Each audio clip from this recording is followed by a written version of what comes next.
Olá, pessoal, bem-vindos a mais um episódio do podcast Bicho Papinha. Eu sou Denise Brasileiro, pediatra, nutróloga, mãe da Carol e da Sofia, de dois pets, o Adamastor e a Madalena. E hoje a gente vai conversar sobre aleitamento materno, muito além do óbvio. Vocês vão escutar cada coisa aqui, nó revolucionário e que vai impactar de uma forma muito positiva todas as famílias.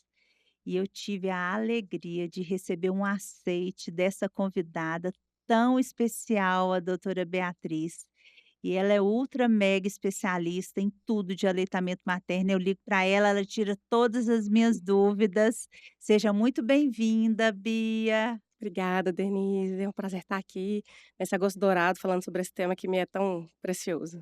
É, esse momento, esse mês é o mês que a gente fica mais feliz, que é uma oportunidade da gente poder falar desse alimento ouro, né, desse alimento vivo. Agora conta um pouquinho de você, por que que você decidiu trabalhar, né, com esse enfoque tão grande em aleitamento materno, conta tudo. Conto tudo. Eu sou pediatra, formada aqui pela UFMG, fiz residência de pediatria no HC, e eu cheguei a fazer terapia intensiva e trabalhar com isso bastante tempo, assim, uns quase 10 anos. Mas à medida que eu fui iniciando as atividades do consultório, foi ganhando para mim um brilho, assim, diferente, porque é plantar a sementinha mesmo da manhã, né, assim, dos desfechos de saúde do adulto começam hoje. E então, fui me especializando nessa área, na parte de nutrição, de amamentação, de sono, essas coisas mais da puericultura, né, da pediatria geral, e ganhou meu coração, esse contato com as famílias, poder ver essas evoluções, assim, a longo prazo é muito gostoso, né, ver os meninos crescerem. A gente trabalha com o futuro, né. É isso, eu falo isso, é plantando a sementinha do futuro, É. saudável, hoje. E é por isso que eu comecei a trabalhar com amamentação, porque quando você vai ver, nos estudos, hoje a gente, a moda nossa agora é epigenética, né, e a gente sabe que, começa lá na pré-concepção a coisas que vão alterar o futuro daquele adulto, né, que é aquele bebê que ainda nem nasceu, pode mudar a história de vida dele na vida adulta. Então uma das coisas que mais, tem um papel preponderante epigenético é o aleitamento materno, assim, modifica muito, muito vários tipos de desfecho, né, não só metabólicos, mas de doença, infecciosa, até vários tipos de câncer, cognição, neurodesenvolvimento, então, assim, é muito mais que alimento, né, fora o vínculo, todo o resto. Então, é um negócio tão grande, tão importante e que infelizmente a gente ainda vive numa contracultura, né, amamentar hoje a gente fala que amamentar é resistência, né, amamentar hoje ainda tem um recorte de, eh, cultural, econômico, né, então assim, é preciso uma rede de apoio, muitas vezes um profissional especializado que às vezes aquela mãe de nível socioeconômico menor não tem, Não né, tem. licença, maternidade, oportunidade de se afastar a tempo adequado, então a gente precisa melhorar isso, né, porque assim a gente investe em melhoria de saúde mesmo, né. Você ficou de contar um caso muito interessante para abrir essa nossa conversa, e eu tô curiosa. Olha, esse caso é recentinho, ele eu atendi deve ter nem 2 semanas, mas eu acho que ilustra bem várias camadas de dificuldade que a gente tem, né, de empecilho ao aleitamento materno. Então, eh, uma família me procurou, o bebê já com, 20 dias de vida mais ou menos, que estava perdendo o aleitamento, estava com dificuldade de aleitamento, o bebê brigando com o peito, a produção caindo, e eles queriam um olhar mais voltado para essa parte da amamentação. E aí a história é o seguinte: é um bebê que nasceu termo, sem intercorrências, mas, teve uma poja a mãe teve uma pojadura, que é aquela descida do leite um pouco mais tardia, e acabou precisando entrar com fórmula, e isso pode acontecer, isso não é um problema, a fórmula está aí para salvar vidas também, né, assim, a principal o mantra inicial é: "Alimente o bebê", né, então, assim, se a gente estava com um pouco baixa produção, ok, alimente o bebê, a forma precisava ter entrado. Só que ela entrou de uma forma não controlada, assim, a prescrição foi que a família desse de 60 a 90 ml, né, entre 60 e 90 ml de fórmula, por mamadeira a cada 3 horas. E o bebê tinha uma semana de vida. Você pensar que o bebê com uma semana de vida, cabe na barriguinha dele aí 45, 60 ml, né, de capacidade desse estômago.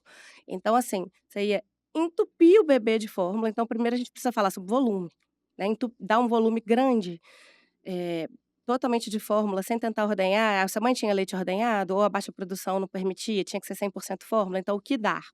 Segunda coisa, quanto dar, né, então 90 ml é mais do que cabe na barriguinha, então, eh, esse bebê vai ficar totalmente chapado, né, vai dormir horas, vai pular mamadas, vai mamar menos no peito materno, com menos vigor, isso vai fazer esse feedback negativo de produção, e aí a produção dessa mãe vai só cair, cair, cair. Então a gente pensar em complementar, a gente tem que pensar o que usar, como usar, e quanto usar? E o como usar é isso, assim, eu vou dar por mamadeira? A gente sabe que hoje, o uso de bicos artificiais como chupeta e mamadeira é uma das principais causas de desmame, né, só perde pra dor, que a dor a gente tem que pensar em manejo, ver o que está acontecendo, mas o uso desses bicos artificiais vai causar uma confusão de bicos, porque, na mamadeira o bebê só vai mamar abrindo e fechando a boquinha, é muito fácil. Na amamentação, no seio, o bebê precisa movimentar a mandíbula para frente e pra trás, o bebê usa o mais que o dobro de músculos do que o bebê usaria mamando na mamadeira, então é muito mais difícil, né, e eu brinco com os pais, eles não são bobos, eles só são pequenos, então eles voltam para o peito fazendo aquele movimento de charneira, né, de abrir e fechar, que não sai leite. E o que que aquela mãe pensa? "Ah, tô com pouco leite". E aí isso vai perpetuando essa questão da fórmula, bola de neve da fórmula, né, então, o neném briga com o peito, a mãe não consegue pôr, porque o neném tá chorando, então tem que cair na mamadeira, acaba ficando esse ciclo vicioso e a contrarregulação aí da produção vai só caindo, caindo, caindo. Então, se esse bebê a gente não tivesse intervido, provavelmente ele bebê estaria desmamado muito em breve, né. Então, a gente foi depois entender por que que aquele bebê estava tendo dificuldade nos primeiros dias de vida. Era um bebê que tinha um torcicolo congênito, ele tinha muita dificuldade de mamar numa das mamas. Olha. Então é um bebê que a gente pegou ele estava mamando uma mama só e pouco, brigando com essa uma mama só.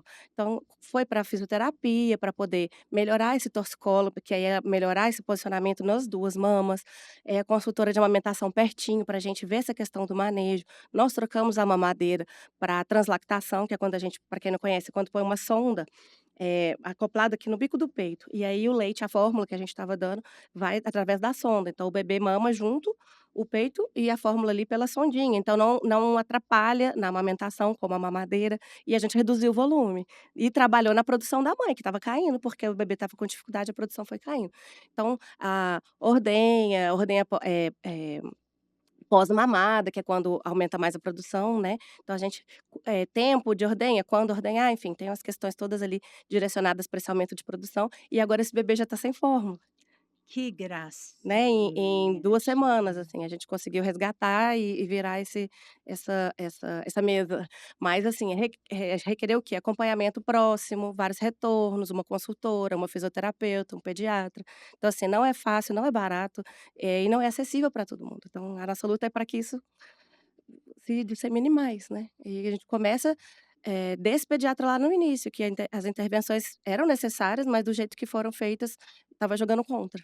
Então talvez não tivesse chegado numa bola de neve, né, num problema tão grande, se lá no comecinho tivesse sido diagnosticado esse torcicolo, tivesse, iniciado um volume menor num dispositivo que não comprometesse a amamentação.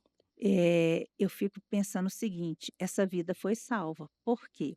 A gente sabe que hoje vocês já notaram que toda vez que eu venho aqui no podcast eu falo de microbiota intestinal, porque não tem como a gente falar de nutrição, de falar de saúde, de falar de futuro sem pensar em tudo que a gente pode fazer para essa microbiota intestinal seja desenvolvida só com bactérias que são pró-saúde, que exista um equilíbrio nesse funcionamento da microbiota. E o aleitamento materno, ele é um dos principais, eh, iniciadores da formação dessa microbiota. E faz toda a diferença sim, a criança que recebeu, o aleitamento materno e a criança que precisou receber outros tipos de alimentação nesse começo de vida. Denise, mas está, misto? Não tem problema, toda gota de leite materno importa. Isso é uma coisa que eu tenho falado muito, sabe, Bia? Frisar a importância, né, aleitamento misto também é aleitamento, né, É então a gente aleitamento. pega muito, mães com mastopexia, que é aquela cirurgia de redução de mama, mães que têm mamas hipoplásicas, mamas que já eram com menos glândula desde antes, a gente consegue deixar a amamentação mista, a gente não precisa que o bebê mame 100% fórmula, e o leite materno, mesmo que parcialmente tem esse papel, aí super importante, não só da microbiota, mas modulação, nossa, tanto, né, assim, da Não, da parte hormonal, da parte metabólica. é. Da parte de prevenção de doenças para o bebê e para a E mãe, então para a assim, mãe, né. como que isso muda, né, a existência, assim, para o resto da vida. É, e aí eu brinco assim: "Gente, a gente tudo é válido desde que tenha pelo menos uma gotinha. E isso é importante da gente, difundir, porque às vezes a mãe pergunta: "Ah, Denise, eu não vou amamentar muito mais tempo, porque eu estou vendo que ele está muito mais com fórmula". E aí a gente vem com toda essa explicação para poder falar: "Não, não desmame, não desmame, que é muito importante". É, cada gota É, importa, né. cada gota importa. Então vocês estão entendendo, gente, para cada semana, né, e até para, por exemplo, 3 dias o tamanho do estômago é tal, depois com uma semana vai aumentando, com um Não, mês. super. Às vezes a gente pega lá, Hum, prescrição da maternidade para bebês que, por exemplo, fizeram hipoglicemia, ou que filhos de mãe diabética. Às vezes você pega na prescrição, assim, 30 30 ml é muito, para um bebê tá. recém-nascido de 2 dias, que a capacidade gástrica ali é o quê? 5, 7 ml. Então é um bebê que você vai dar isso, muitas vezes ele vai mamar, e aí ele vai capotar o resto do dia inteirinho. E assim, essa frequência de amamentação nas primeiras 48 horas, ela está associada com a modulação da produção desse leite. Então, assim, a pojadura depende disso, a produção depende disso.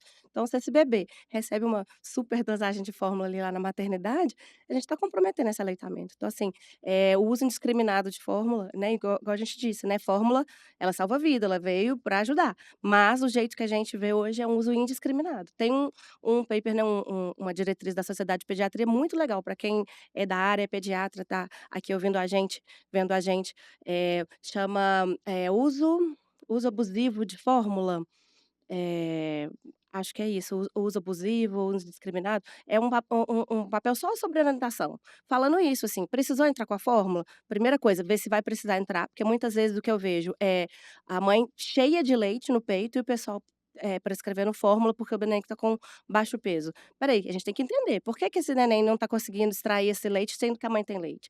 Então, primeira coisa, avaliar o bebê. Segunda coisa, eu não posso pegar esse leite ordenhado e oferecer para o bebê? A gente faz muito isso. Nossa. Às vezes do prematuro, o baixo peso, aquele bebê que ele é muito sonolento, é difícil, às vezes mamar é a ginástica do bebê, né, eles ficam super cansados. Então, às vezes, no início, até o bebê, ter mais peso, mais força, mais condição de estabilizar essa boquinha na mamada, a gente vai precisar de complementar, mas pode ser muito bem com leite ordenhado, é o que a gente mais faz. Então, assim, primeira coisa, tem que ser fórmula, pode ser leite ordenhado. Eu tenho leite ordenhado para dar? Segunda coisa, o dispositivo, igual como eu disse, né, se a gente usar uma madeira aí, é tiro no pé. Então, às vezes, os pais, falam: "Ah, eu não posso dar por mamadeira?" Eu falei: "Pode, mas aí a gente vai estar, andando para trás, vocês não estão aqui investindo na amamentação". Então, primeira coisa é a gente não oferecer, e isso é uma contracultura, isso a gente precisa brigar por isso, porque, assim, as avós, as babás, o pessoal mais antigo, principalmente, né, que não entendia o porquê é tão importante, teve um gap aí na década de 70, 80 em que amamentar não era bem visto, assim, não, né, assim, perdeu-se muito aí, e hoje a gente tem visto um resgate disso, assim, o quanto é importante, porque quanto mais se estuda, mais se vê o quanto é importante. Então, esse pessoal às vezes que é mais antigo, né, babás mais antigas, avós, as tias, sempre fala: "Ai, mas o leite tá pouco, dá mamadeira". Então, assim, era pra ser rede de apoio e tá ali atrapalhando, né. E outra questão do volume, né, então ficar sempre atento nessas variáveis aí, quando for precisar oferecer complementação para o bebê. Vamos falar de ganho de peso? Bora. Primeiro a perda de peso que acontece fisiológico, vamos falar disso? Vamos lá. Ó, então assim, é esperado que o bebê perca peso nesses primeiros dias de vida. Primeiro porque o bebê desidrata, ele estava ali de molho, né, 9 meses, é igual você hidratar uma ameixa, né, ela vai crescer, e você tirou ela ali do molho, ela vai reduzir. Segundo que o bebê nasceu com uma reserva, né, de energia ali no fígado, então o bebê no início ele é bem sonolento, a gente brinca que o bebê hiberna, né, no primeiro dia. Então é o bebê que vai mamar pouco nesses primeiros dias. Nos primeiros dias ainda não tem leite em maior quantidade, a gente vai ver que a mãe, ou, né, a pessoa que está amamentando vai ter, o colostro, que é um leite, em menor quantidade, e aí as pessoas às vezes não valorizam o colostro. "Ah, é um leite pouquinho, é um leite ralinho", mas o colostro é imunoglobulina pura, é célula de defesa pura, então é a primeira vacina do bebê. Então o colostro tem um papel super importante. Enquanto esse bebê ainda tem uma reservinha, a gente faz essa primeira proteção. E aí lá para o terceiro, quarto, quinto dia começa a descer mesmo o leite em maior volume, que a gente chama de apojadura. Então a gente tem esses primeiros dias que o bebê vai mamar menos, vai mamar uma quantidade menor, um leite menos gorduroso. Então é esperado que o bebê perca peso nesses primeiros dias. E aí, assim, quanto perder, né, a gente considera, ok quando perde até 10% do peso, e a gente sabe que a recuperação desse peso também pode, demorar mais do que os tais 10 dias que as pessoas falam: "Ai, tem que recuperar, a perda dos dez Desde o por cento, nascimento. né, o peso de nascimento até o 10º dia". Depende, assim, tem tabelas para isso, sabe. Se for cesárea, a recuperação é mais lenta, você sabia? Nesse papel que eu citei, cita, né, nesse paper da Ótimo. da Sociedade de Pediatria, ele tem os gráficos, é muito legal. Então, assim, essa recuperação vai ser mais tardia se for cesárea do que se for parto normal. Se for um bebê prematuro, se for um bebê baixo peso, essa recuperação vai demorar mais. Então, às vezes, a gente fica muito focado assim: "Ai, não recuperou o peso ainda", ou então a gente vê uma perda de peso, eh, relativamente grande nos primeiros dias, mas assim, é o que eu disse, a gente tem que ver, o que está acontecendo? Essa mãe tem leite? Esse bebê está conseguindo extrair? Então, às vezes, é o bebê que tem, um bebê muito sonolento, porque ele é pequenininho, um bebê que tem torcicólogo, esse do caso clínico que eu falei, às vezes é um bebê que tem um freio da língua, que também acho que é uma coisa importante da gente falar, Sim, porque teve as 2 épocas, assim, né, de que não se operava ninguém e depois foi um boom do que se operava todo mundo. Então, assim, hoje nós estamos buscando esse o esse esse equilíbrio. caminho do meio, assim, operar porque faz diferença sim, o bebê que tem um freio, alterado, ele precisa, assim, muitas vezes de cirurgia sim, para conseguir extrair o leite. Então, assim, ver quem é esse bebê, né, se ele por que motivo ele está com dificuldade de extrair, ou se o problema não é o bebê, o problema é ali na produção, mas por que que o problema é na produção? Essa mãe teve diabetes gestacional, essa mãe teve hipotireoidismo, essa mãe teve uma hemorragia no pós-parto, que aí desidrata, demora mais a pojadura. Então, assim, tentar atuar ali, proteger a produção dessa mãe, enquanto, se necessário, entrar uma fórmula. E a fórmula entrar e sair, não é a fórmula entrar e ficar para sempre, né, assim, entender, essa fórmula vai precisar entrar e ficar para sempre, sei lá, no caso de uma hipoplasia, de uma cirurgia mamária, ou é uma produção, baixa transitoriamente que a gente consegue, fazer esse caminho inverso, que foi o que a gente fez com esse paciente do caso clínico que eu trouxe. Então, assim, tem toda uma história. E depois disso, depois da amamentação já estabelecida, esse bebê maior, a tal da fixação dos pediatras com os 30 gramas, 25 gramas de ganho por dia. Precisa ganhar 25, 30 gramas? Gente, primeira coisa, de onde veio isso? Isso é uma média que a gente espera no bebê no primeiro trimestre. Beleza, mas vocês vão lembrar que na curva a gente tem desvios padrão, para mais e para menos. Então vão ter bebês, PIG, por exemplo, né, que nasceram pequenininhos, por crescimento restrito e outras causas, que eles nasceram pequenininhos, eles nasceram lá no -2 desvio padrão. Eu vou esperar que esse bebê ganhe 30 gramas por dia? Nunca. Ele não vai ganhar, porque ele não está na média. Isso é um ganho esperado para um bebê na média.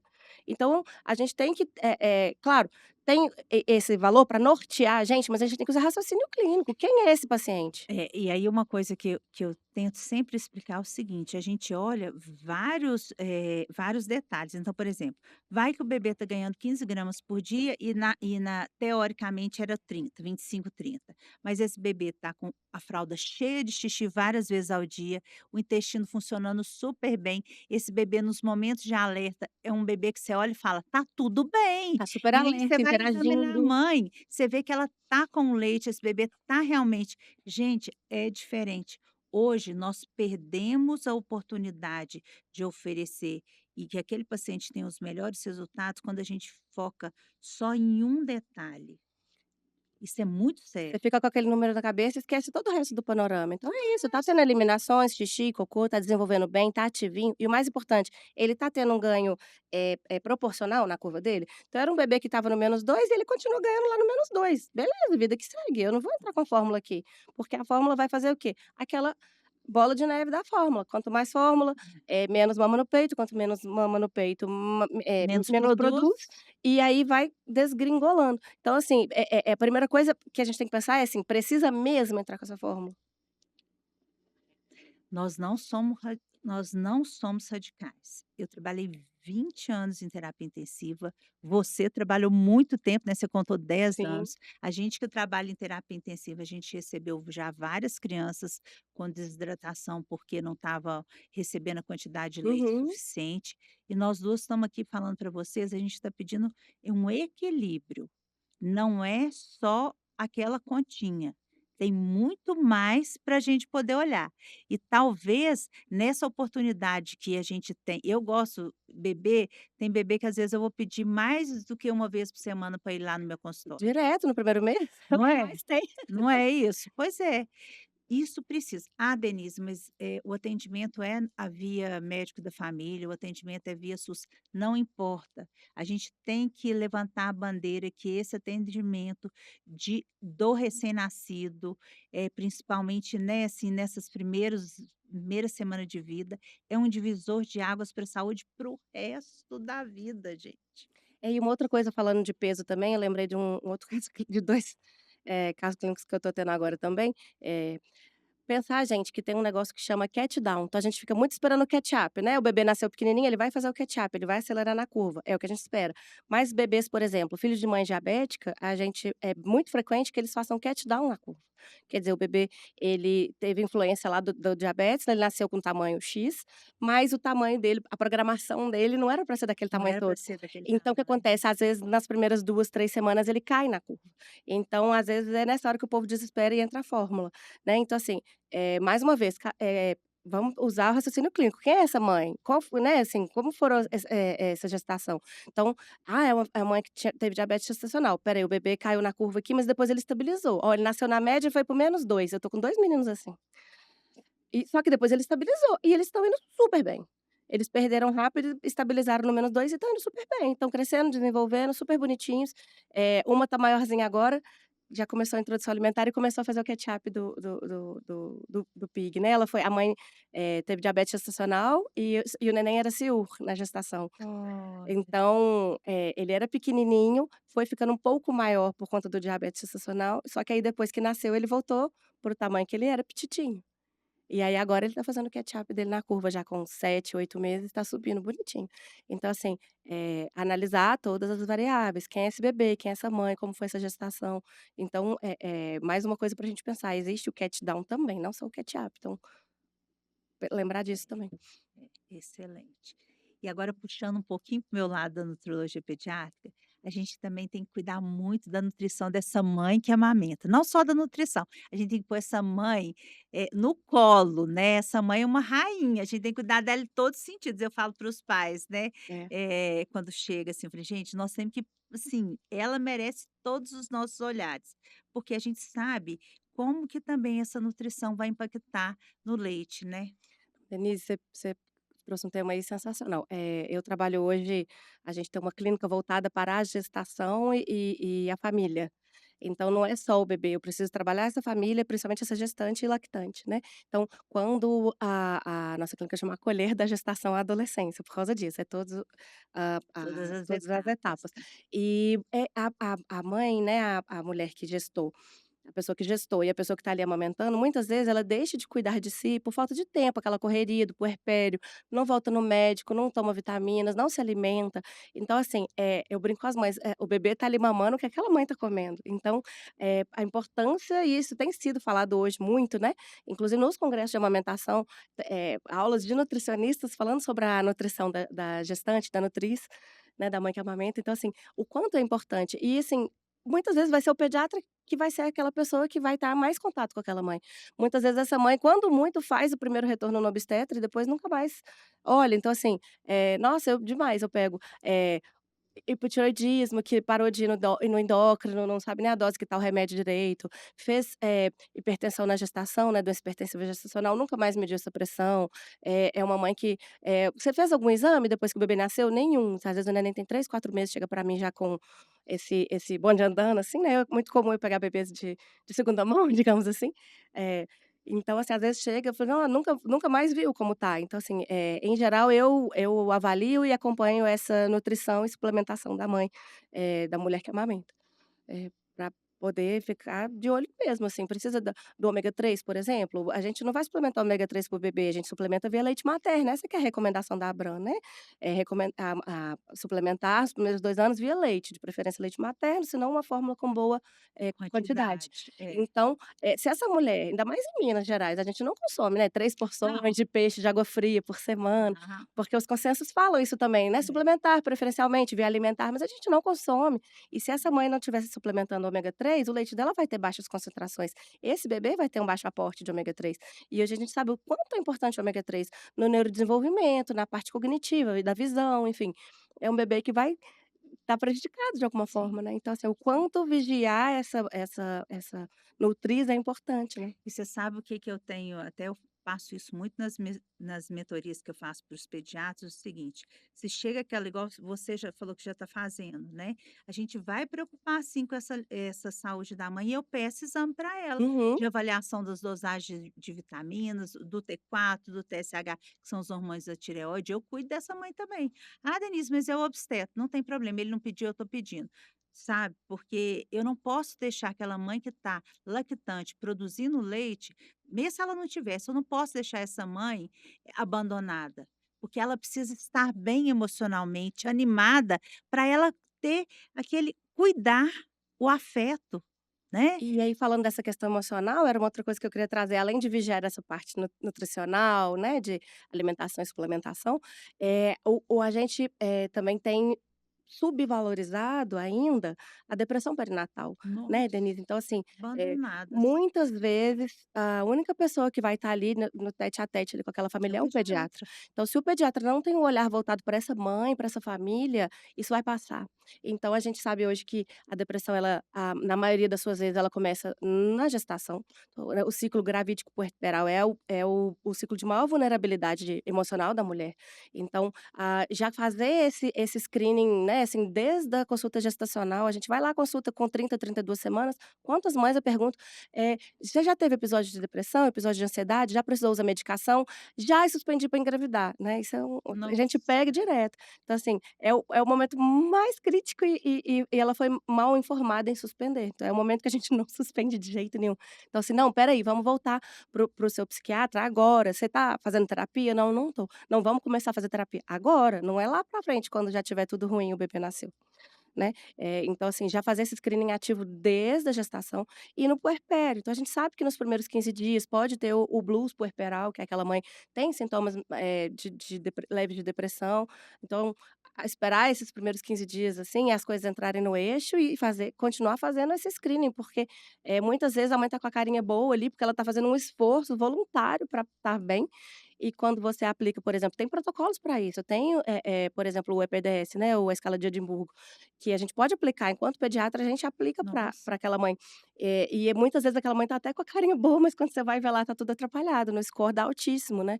Então é uma mãe que precisa ser encaminhada. Quantas vezes eu inicio o antidepressivo, eu inicio até essa mãe conseguir a consulta no psiquiatra, voltar para terapia, gasta um mês e meio, aquela confusão, a gente já perdeu um tempo muito muito precioso. Então, é precioso. muito frequente eu iniciar a medicação e encaminhar.